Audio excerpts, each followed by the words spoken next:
aunque tardaron más de una hora en pasar.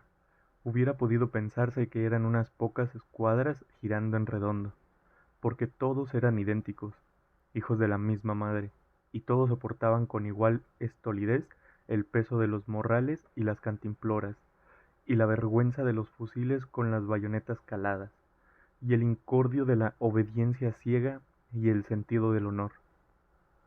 Úrsula los oyó pasar desde su lecho de tinieblas y levantó la mano con los dedos en cruz. Santa Sofía de la Piedad existió por un instante, inclinada sobre el mantel bordado que acababa de planchar, y pensó en su hijo, José Arcadio II, que vio pasar sin inmutarse los últimos soldados por la puerta del hotel de Jacob. La ley marcial facultaba al ejército para asumir funciones de árbitro de la controversia, pero no se hizo ninguna tentativa de conciliación. Tan pronto como se exhibieron en Macondo, los soldados pusieron a un lado los fusiles, cortaron y embarcaron el banano y movilizaron los trenes. Los trabajadores, que hasta entonces se habían conformado con esperar, se echaron al monte sin más armas que su machete de labor y empezaron a sabotear el sabotaje. Incendiaron fincas y comisariatos, destruyeron los rieles para impedir el tránsito de los trenes que empezaban a abrirse paso con fuego de ametralladoras, y cortaron los alambres del telégrafo y el teléfono. Las acequias se tiñeron de sangre. El señor Brown, que estaba vivo en el gallinero electrificado, fue sacado de Macondo con su familia y las de otros compatriotas suyos, y conducidos a territorio seguro bajo la protección del ejército. La situación amenazaba con evolucionar hacia una guerra civil desigual y sangrienta, cuando las autoridades hicieron un llamado a los trabajadores para que se concentraran en Macondo. El llamado anunciaba que el jefe civil y militar de la provincia llegaría el viernes siguiente, dispuesto a interceder en el conflicto. José Arcadio II estaba entre la muchedumbre que se concentró en la estación desde la mañana del viernes. Había participado en una reunión de los dirigentes sindicales y había sido comisionado junto con el coronel Gavilán, para confundirse con la multitud y orientarla según las circunstancias. No se sentía bien, y amasaba una pasta salitrosa en el paladar, desde que advirtió que el ejército había reemplazado nidos de ametralladoras alrededor de la plazoleta, y que la ciudad alambrada de la compañía bananera estaba protegida con piezas de artillería. Hacia las 12, esperando un tren que no llegaba, más de 3.000 personas entre trabajadores, mujeres y niños habían desbordado el espacio descubierto frente a la estación y se apretujaban en las calles adyacentes que el ejército cerró con filas de ametralladoras. Aquello parecía entonces, más que una recepción, una feria jubilosa. Habían trasladado los puestos de fritangas y las tiendas de bebidas de la calle de los Turcos, y la gente soportaba con muy buen ánimo el fastidio de la espera y el sol abrasante. Un poco antes de las 3, corrió el rumor de que el tren oficial no llegaría hasta el día siguiente. La muchedumbre, cansada, exhaló un suspiro de desaliento.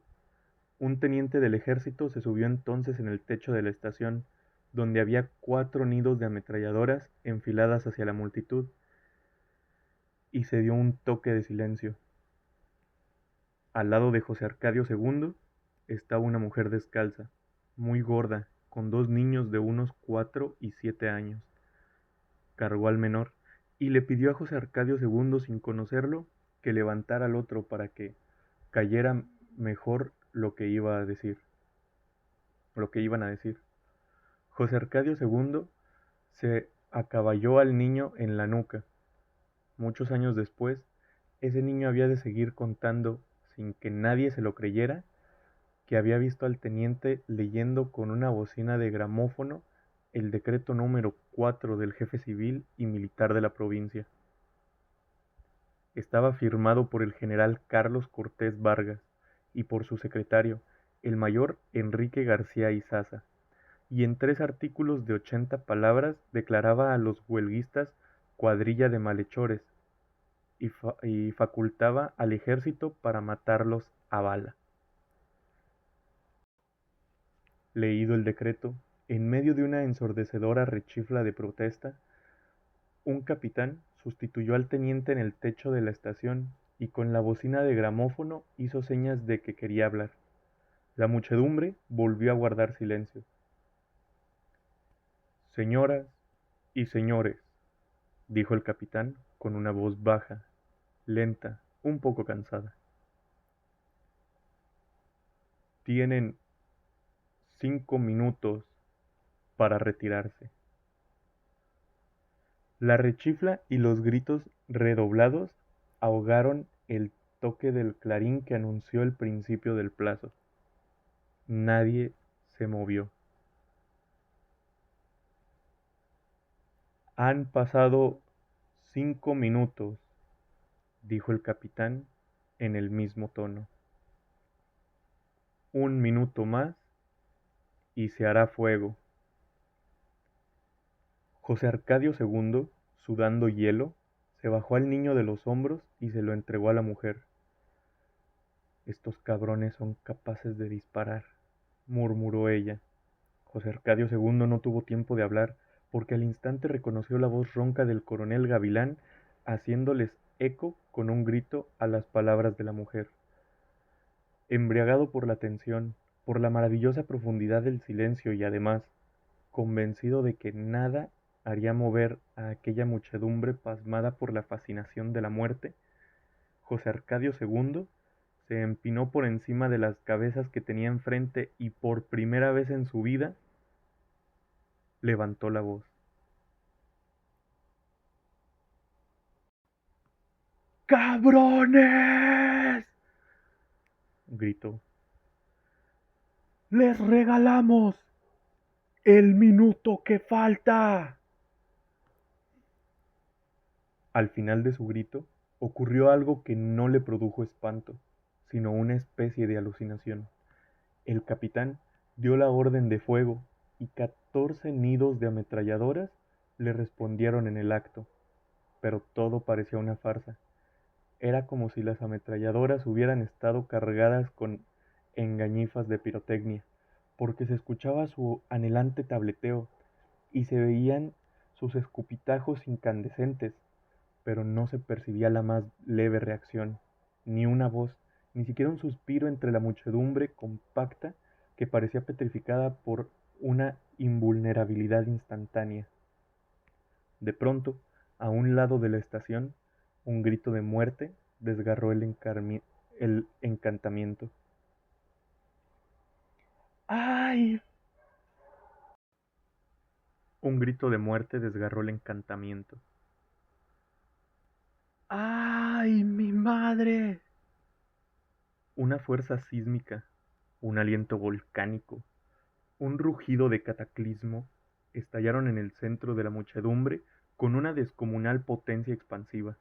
José Arcadio II apenas tuvo tiempo de levantar al niño, mientras la madre con el otro era absorbida por la muchedumbre centrifugada por el pánico. Muchos años después, el niño había de contar todavía, a pesar de que los vecinos seguían creyéndolo un viejo chiflado, que José Arcadio II lo levantó por encima de su cabeza y se dejó arrastrar, casi en el aire, como flotando en el terror de la muchedumbre, hacia una calle adyacente. La posición privilegiada del niño le permitió ver que en ese momento la masa desbocada empezaba a llegar a la esquina y la fila de ametralladoras abrió fuego. Varias voces gritaron: ¡Tírense al suelo! ¡Tírense al suelo! Ya los de las primeras líneas lo habían hecho, barridos por las ráfagas de metralla. Los sobrevivientes, en vez de tirarse al suelo, trataron de volver a la plazoleta, y el pánico dio entonces un coletazo de dragón, y los mandó en una oleada compacta contra la otra oleada compacta que se movía en sentido contrario, despedida por el otro coletazo de dragón de la calle opuesta, donde también las ametralladoras disparaban sin tregua.